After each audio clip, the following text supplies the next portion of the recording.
Yeah, for an emergency mark about the back in Sports or YouTube, King Sports TikTok, for way update from the camp of Krobia Kumasi Asante Kotoko. But I said, I'm sure video mo share mo like na mo subscribe. For Mpacho second video share me like and subscribe. Na you to inform more updates from the camp of Kumasi Asante Kotoko. Yen fambrem. For no wasting much time, woman yan filler and update of the day. Abusuafo yɛde bɛtum anim sɛ ɛyɛ Krobia Kumasi Asante Kotoko ɛretwɛn the technical coach anaasɛ coach a ɔbaa bɛdi ɛrebɔ buku n'anim na ɔde Kumasi Asante Kotoko ayɛ adwuma bɛwurade mpempren a atiefoɔ mpempren a mo ne mo kasa yi the executive chairman of Asante Kotoko has finally agreed with the new Asante Kotoko coach. The executive chairman of Krobia Kumasi Asante Kotoko has finally agreed to work with a new Asante Kotoko coach. New executive chairman of Krobia Kumasi Asante Kotoko. Any Asante Kotoko new coach no edi nkomo a nkomo di him no ntiasia ye adwuma se new coach ye ba bedi no dwuma edi ama Krobia Kumasi Asante Kotoko. Na busuafo nkomo di mu nyina no na Mr. Stanley Menzo, who is the sporting director of football at the Krobia Kumasi Asante Kotoko, and he was much involved in this agreement between a new coach and the management of Krobia Kumasi Asante Kotoko, and now the chief executive officer and as a chairman of Krobia Kumasi Asante Kotoko. In the commodity between the executive chairman of Krobia Kumasi Asante Kotoko, the sporting director of Krobia Kumasi Asante Kotoko, with the new coach. Omona oka muti pam say omone coach ni bedi nkomo na agreement atumi aye adwuma na coach abe starting adwumadie e de ama Krobia Kumasi Asante Kotoko. But bear in mind say onye local coach wey he knows the local terrain but onye local coach so we dey adwumadie nyina outside nti per his CV ne there he foreign coach a wadi no dwumadie nyina wa abuche but onim the local terrain a obetumi ababoa Krobia Kumasi Asante Kotoko yia. This agreement na ye adwuma ye twen the announcement from the board of directors and the chief executive chairman Edema Krobia Kumasi Asante Kotoko in a few days, and I say few days are coming in here the announcement of the new coach of Krobia Kumasi Asante Kotoko. Ebusuafo ye free also a Kotoko pre-season in the next 20 days, which is 18th of July. The next 20 days, Kotoko best start pre-season for prepare ahead of the next season, and I say the new season ahead of us. Until the next 20 days, and I say on the 18th of July, Krobia Kumasi Asante Kotoko best start pre-season. The pre-season on best start a new coach obedi dwuma edema Krobia Kumasi Asante Kotoko.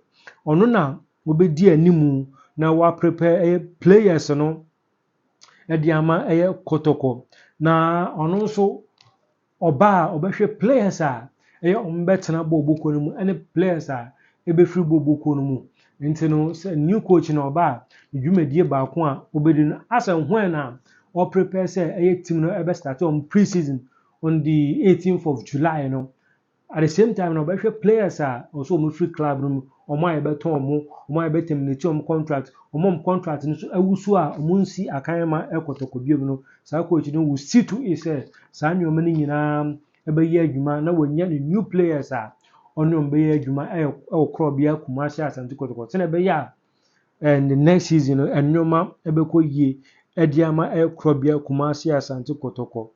Na abusuafo coach ya ye kan inim say Mr. Stanley Menzo bae no na the philosophy ni bi ne say Kotoko will recruit young players. Kotoko will play a total football. Kotoko must have a philosophy.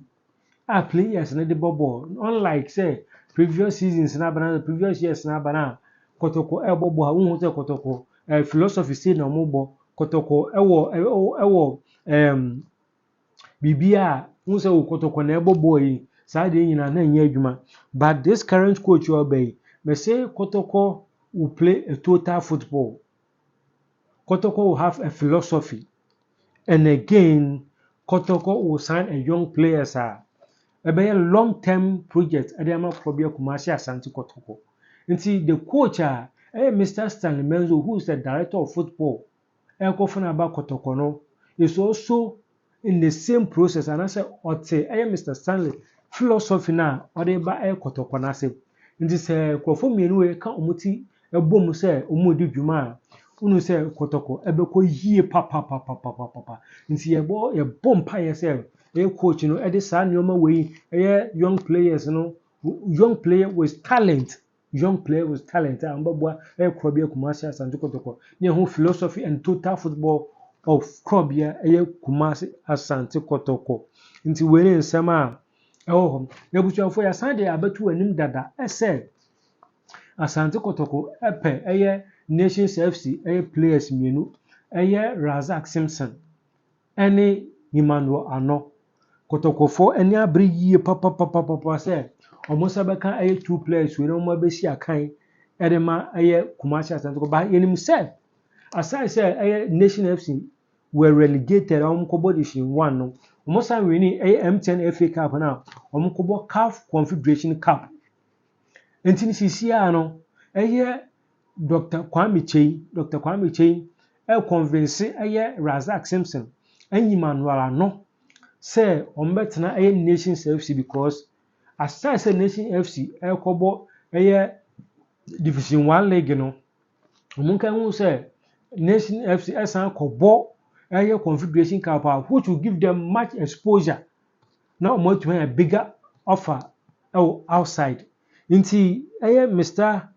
Kwame Chei the nsam we ato Razak Simpson and Emmanuel no say obe convince to say and I said to the extent beti ase na atena Nation FC no mo asi akan CAF Confederation Cup any division 1 league ama Nations FC but abusuafo the America challenge say Razak Simpson and Emmanuel no so decide say ombebo division 1 ombebo division 1 there Kumasi Asante Kotoko offer no the great opportunity because hwe ideas and Nyoma Mr. Stanley Menzo who is the director of football Adigo Adama Krobia Kumasi Asante Kotoko na ebebo ono Razak Simpson and Emmanuel no in their future. If aside say Mr. Kwame Chei, Dr. Kwame Chei convince so omobetena Nations FC no omo decide say Kumasi Asante Kotoko project na Mr. Stanley Menzo any executive chairman and board of directors any coach new coach na obano omobayen ebebo omuntu they have also decided say they will join Krobia Kumasi Asante Kotoko into wele ensem kakra esem ebusuafo de to aso ehuhia yie pa ye player bia no si akan anase player o si akan de ma young apostles a friend Richmond Opoku Dembele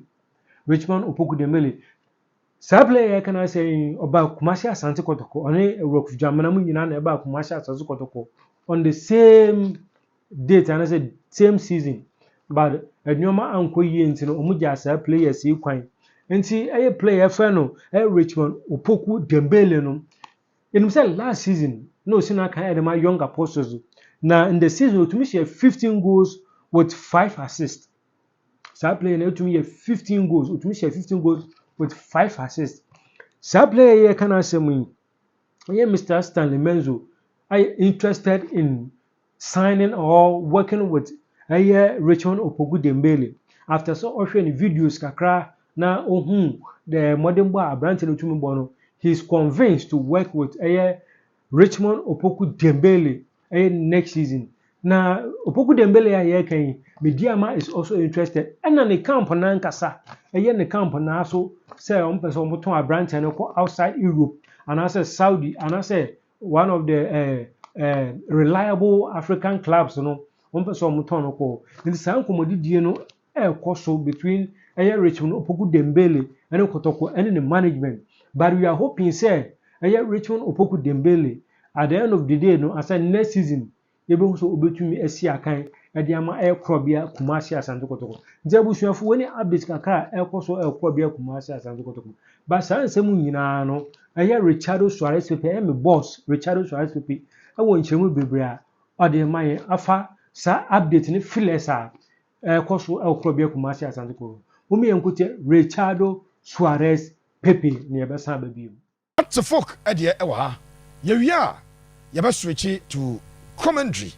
Ni akwa kofa live commentary no enso ede abramo a enye asem keto akra. Enti yankwai na yenya dwuma. Kumasi Asante Kotoko metema. Omaso ye na miwura yi. Asante Kotoko new head coach. Deya Tenesa Enra Ena, the executive chairman of the club, only coach na Arichi final agreement. Enra and a final agreement, enya aba. Ni nyina ne se opanyani din ade Stanley Menzo, the director of sports at the Asante Kotoko. Wano edikaya ba abaye adwuma kakra ena wasa ne chia wako ne krum ekoboaboa no ho krata Kotoko de ba bonten ede appointe anaya announce Stanley Menzo no krata ne kan se Stanley Menzo ebehwe na Kotoko afa coach ampa Kumasi Asante Kotoko metema wanum identify the right coach yate se coach ne finally we agree terms with Asante Kotoko. And the date, the 28th day of June, and then 28th. In the next 20 days, Kotoko ebesha preseason ase tiasama meka choni yipa. Kumasi Asante Kotoko in the next 20 days, ombesha mo preseason ase. Kotoko preseason no. Stanley Menzo and you know and oversee preseason the head coach of Asante Kotoko. And on the 18th of July Kotoko preseason players na reported. Obviously World Cup no end on the 19th of July. Saturday Sunday Kotoko manager no reported on the 18th. Na sa 18th 19th Sunday no wamo aye medicals kakra screening ni ade bekoso on the 20th the preseason of Asante Kotoko ebe chase na answer na preseason ebe chase no na Asante Kotoko head coach na ba and coach na ebeba one Stanley enyina beba abedi days weeks before preseason ebe chase. They will come and supervise Asante Kotoko outgoings and incomings. Players are Kotoko eto. Players are omu free Kotoko ni nyina no. Coach and director of football. Wamu ebe supervise sadia na ede ama Kumasi Asante Kotoko. It's good news ya tene se Kotoko coach no wanum ene ni din komo eto ho no. Me pacho medical ka so oye foreigner. Na coach no pe de yete ni profile no chese oye coach also a believer of the total football system or a believer of youth system. Maka chese Kotoko season na yebam no omo our transfer policy. The policy is that player who age in abro 23 you must have exceptional qualities as an what fit into Kotoko plan no. Other than that, omo pe players omo age in 18, 19, 20, 21, 22, abros year 23. Na omo e de sam ranche no. Enso aye adwuma. Enti we aye Kumasi Asante Kotoko.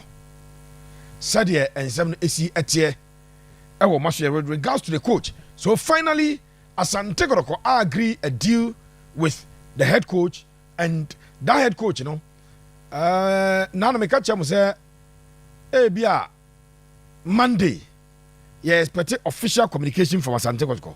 They said the Kotoko ede official communication ebe announce Stanley Menzo de no Kotoko ede official communication ebe abe announce omo head coach no any Stanley the football director ebe kabum in the next 1 week omo entutu bebrebe omo wie omo ntoto ya omo eye na then omo ede preseason no ebe chance but makacho say preseason of Kotoko ebeshase on the 18th of July. On the 18th of July, ena Kotoko preseason no, enso eshase a enye asem ketwa. Now ye movie engram ewo Kotoko, wamo interest in certain players. William na ubusa William dan so da bia ubusa say himfo na lead Kotoko. Omo lead Kotoko, omo de Kotoko amo no. It is the board of directors of Kotoko. They have mandated some people with technical know-how. And those people are recommendations. Omo the videos. I'm Kotoko head coach, you know. And I said the sporting director, I'm not evaluating some of the players. Omo videos. And he's come into conclusion say there are players that Kotoko will need going forward. Now your players will be omo marquee signings.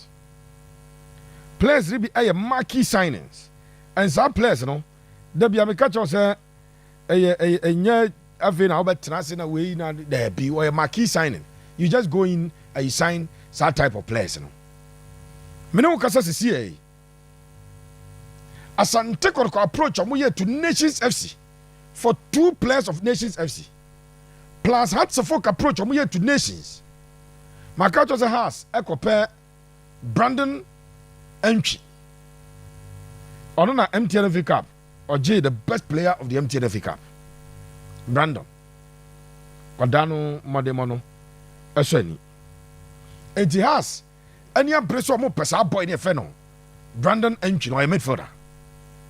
Kotoko help 2 players, Emmanuel Ano from Nations, Razak Simpson, and me mount details party here. Because Nations Ajiatum Zomoko Africa, Akobo the Confederations Cup. No, I had drained the Doctor Kwame Che, Divine Che, Paul Che, and Emran Genomuya Nations Ringina, including CEO. Kennedy Bwachi and Sanom. I had difficulty taking the decision to allow players to leave the club because this is a club what Jiatum say or kwa the CAF Confederations Cup. And Cecilia local scene in Krano has Epe Brandon, Kotoko Epe Ano, any Simpson. And no Dr. Che, I engage players, you know. I try to convince boys and say, so much me room our Confederations Cup. No more Confederations Cup at the quite anymore. One, players, the individual value of the players ever rise it. Almost talk ever rise it. And nobody me up players individually. So Dr. Kwame Che na the ayed Dr. Che pa a branch editing at Razak Simpson. Razak Simpson ayed denser Dr. Kwame Che ebet me a convincing why the quality of unfankable division 1. But Nations if no intelligently omne branch editing koma. And comedian about division 1 omde African netong omo de ama players they say ye kwa ko CAF Confederations Cup and CAF Confederations Cup no oh yeah Razak Simpson akobobia you as a player Razak Simpson your stock will rise and so why don't you play the Confederations Cup meanwhile next season Sir Razak Simpson koso etra nations a just obebo Division 1 Zone 2 league Division 1 Zone 2. Now Dr. Cha promising players in your catch up say on no bed you bet me beer. So Nations has ever spent just 1 season. Our Division 1. Normal returning to the Ghana Premier League. Again, what promising boys say what best be and young two sika say bia team ni acquire relegation tino ya tiska no so there be omon tiska no so.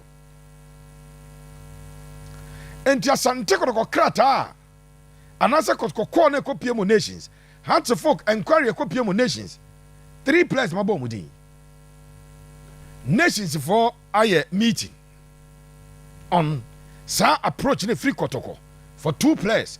Razak Sense and Emmanuel Ano. And they had to folk for Brandon Enchino. Wamo aya hu meeting. Mamin fun to just nations. Omo new coach. Ebe Abubakar Watara na Kabi Watara so Oni nations edu 98% and has as afre Urano. But I likely so babe ye adwuma adiama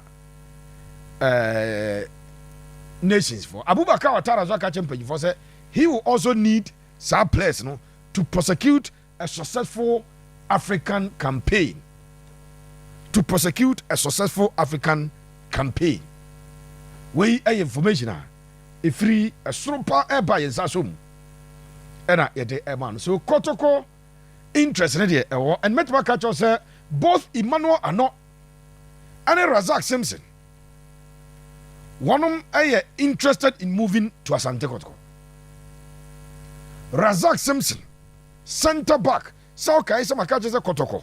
Omo transfer policy no. And Razak says the age, you know.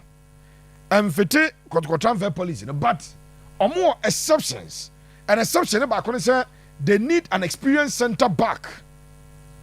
They need a center backer over years of experience. Sa center back, no. Sequoia Razak Simpson, Equoia Beneza Abana, they fall within Kotoko category, no. Ediom Baba, Ama Omo Aba Ababo Ejuma. Enti we said here and 7 year on both Emmanuel Ano and the charity at the Razak Simpson. In principle, our players me interested on the movie about Asante Kotoko. Abebo Ediama Krobia Asante Kotoko. Kabiru Yanko Wenchi Namame Richmond Opoku Dembele. Richmond Opoku Dembele. Now Dembele story no. Sometimes when you are deeply involved in a situation but for the purpose of the people that we serve, for the purpose of our listeners, any viewers in you know, you pay what you man ede amamo. They tell you a branch of the thing at the Richmond Opoku Dembele. We see a kind of Asante Kotoko pen. He has formerly played for Asante Kotoko. Sa squad number Kotoko na Eyikamu Rocky Jamana Shadrach Ado. Some guys are players, you know. Omunyina eba Kotoko. Richmond Opoku Dembele. Oprai Asante Kotoko hwe ni ye no. Ena Kotoko eja na kwan. A branch this season. Wabobopa last season. And the last 2 seasons, no see a kind of man in Swatre. Okobo in Swatre. Or yeah, a typical winger who can play as a striker and also as a supporting striker. It will be to about 7, 11, 9, and 10. Season 8 for young apostles. Richmond Opoku actually 15 goals. 15 goals. And assistant also, oh yeah, I think it's 5. Dembele, no. Enti Osha Richmond Opoku. The numbers, you know, from last season na good numbers. Metuma catch say the management a deal outside of Ghana. A deal outside of Ghana. Kodana, I kind of 1 year contract with Young Apostles on your free agent. Top agency be Ghana. One more air try some strike deal at the Ama branch. So far, team now or you interested in the boy no. Team no East Africa. Team no are qualified to play in the CAF Champions League. Untengo money. Team kon qualifies for CAF Champions League ni bi. Omo ready say on be offer between $2,000 and $3,500 monthly salary for Richmond Opoku. Me see team na East Africa wa qualify for CAF Interclub competition. team na mo yɛ ready so on betua $10,000 ɛde ama Richmond Opoku so onye $10,000. But the 1 year contract na aka with Young Apostles, the team no finances no omo find difficulty so on beto player na ɛde free. Young Apostles and say, but coach of that team or share videos of the boy or say, I need this boy. Etiano a Richmond Opoku Dembele. Now we are no free ma. There is an agent or pay deal diama Richmond Opoku. I was Saudi Pro League. Saudi Pro League. Denmark and so Bako eleke around Richmond Opoku. But Ghana had a Mediama Sporting Club interested. Ewa branch away. Mediama Sporting Club. Omo interested in Richmond Opoku Dembele. And Metma Kacho say there is a Ghanaian team. Are ready so Dembele. 10,000 Ghana cedis a month as monthly salary. 10,000 Ghana cedis. There is a team in Ghana. It was a boy, the age, just 19 years. Richmond Opoku age, just 19 years. And I know an ama agent, Raja so bet deal. Europe at the Amano. Now, Asante Kotoko, director of football, Stanley, and Komodia Koso around a branch at the Dembele. At the age of 19, as a winger, any numbers not about last season, Kotoko sporting director Stanley Menzo at the age now was send you away there, a folly within the year penibia. Kaiser Kotoko are likely to lose Peter Miduakwa. Likely so be Asante Kotoko.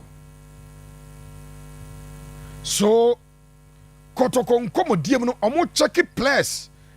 Imano ano din I was happy chenu. Richmond Opoku Dembele. Na Dembele because of age factor no.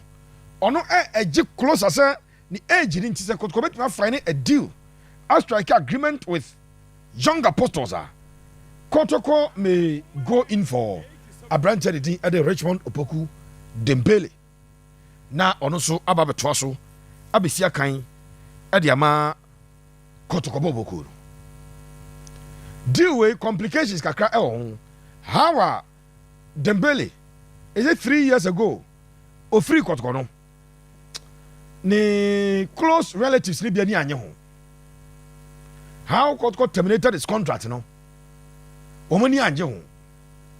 Enti initially some thought of Kotoko betimi asa ba no e bae no en komodie no koye say no mo de so mo fa no mbeza pam no ni ade jade tina yempetim foforo san komodie no e ba e beto dwa pa dendende a enya asem ketwa but ye kasa se sie one mo ka biewom Richmond owo manager ena owo ne bra no mpanyifo a omo pa ne ba ne footballing decisions omo take no womo enkomodie no ya besi so se transfers de sanity umu a ebeko umu a ebia na amfa itiade ntina wonom emfa bibia nto mo giso obebo Kotoko pen. Yes, Kotoko terminated the contract here. This time under different conditions. And I thereby convincing in Koforibi, the presence of Stanley Menzo say, Oriano ocean a long-term plans for Asante Kotoko. As we bet me, I elevate Kotoko at your marco a different level and young players on Kotoko. To me any opportunity. I room our mainstream Europe. Aquacobo games Europe. Because of that, a changing dynamics in Kakra. Because of the presence of Stanley. A many penny bear. Ebia initial na agents o da bi Kotoko dey say there. Ye ni agrom fa ho no. O ma chase edwene ho. Enti on Richmond Opoku Dembele. Metba ka cha say ne nkomo de deal ni de dodo na na mensem ha. But locally Mediama Sporting Club Asante Kotoko de no official conversation and as official bid bia emfri Kotoko enkoto team and the other young apostles and ensem name upe player ya sorry preko pa na akọ team no. You do your underground works, you ensure that at least player are willing to play for you. Once you have that agreement with the player, after the abako club no, because o kono Nigeria bi say omo Fred Buzan say Kotoko abayem yenton wa obeka say ai then no I say adwuma tia no ene ba bia Kotoko adwuma FC Asante Gold 044 enso enya Richmond Opoku Dembele womo enso ani etete so we latest from Abrante the at Richmond Opoku Dembele and in the camp I know so metumi at the amount ewo sa particular transfer no nyame adoma hearts of folk hwese by week ayesimi ombeko on the matter of coach Rene Hiddink the issue no has a person or solve that issue no once and for all has a person or close to that chapter no once and for all na fe phobia etimi ehye omo transfer business nasi na omo so ehwe ba bia womo enso recruitment plan ene nyoma ebetimi akoso so far hearts of folk decide say week here yesimi womo call the matter of hearts of folk versus Rene Hiddink normal he kwan be fa so a womo ebetimi enya amicable settlement on that matter, and if they have that amicable settlement womo ebeto aso na fe phobia asase say omo transfer business no wono ebebawre maka chodada say Kotoko ebe resume and number started omo pre-season on the 18th of July and a place na report na fe wato aso enso ede afri odiwe Felix kakra ebo ano ede ebai now yengram ewo the World Cup na yenkofa World Cup ehun komo no